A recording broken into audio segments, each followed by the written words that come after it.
Hello hi నమస్తే friends, నేను మీ Monika. Welcome back to my YouTube mini vlog. ఇవాళ నేను మీకు పెసరపప్పు టమాటో ఈజీగా కుక్కర్లో ఫాస్ట్గా ఎలా చేయాలో చెప్తాను.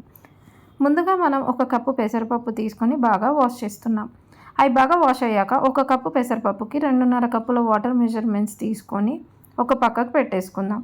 తర్వాత 6 టమాటో, 6 పచ్చిమిర్చి, ఒక మీడియం సైజ్ ఆనియన్, ఎల్లిపాయలు, కరివేపాకు తీసుకొని బాగా కట్ చేసుకొని ముందుగా కడిగి పెట్టుకున్న పెసరపప్పులో వేసేద్దాం.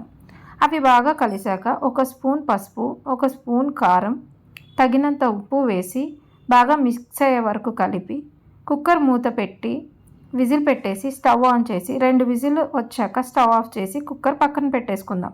తర్వాత తాలింపు కోసం ఒక గిన్నె పెట్టుకొని ఆయిల్ వేసి ఆయిల్ వేడయ్యాక ఆవాలు, జీలకర్ర వేద్దాం. తర్వాత వెల్లిపాయలు కొంచెం దంచి మెత్తగా చేసి వేసేద్దాం. తర్వాత ఎండుమిర్చి వేసి కరివేపాకు వేసేద్దాం.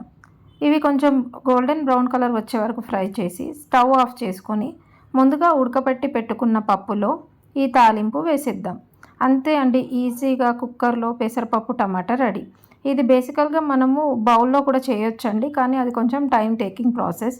సో ఈజీగా ఫాస్ట్గా చేయడానికి కుక్కర్ యూస్ చేయొచ్చు. నార్మల్గా లంచ్ టైంకి కానీ డిన్నర్ టైంలో ఫాస్ట్గా అవ్వాలంటే ఈ ప్రాసెస్ అండ్ ఈ రెసిపీ చాలా పర్ఫెక్ట్ అండి. మీరు కూడా ట్రై చేయండి. Thank you for watching.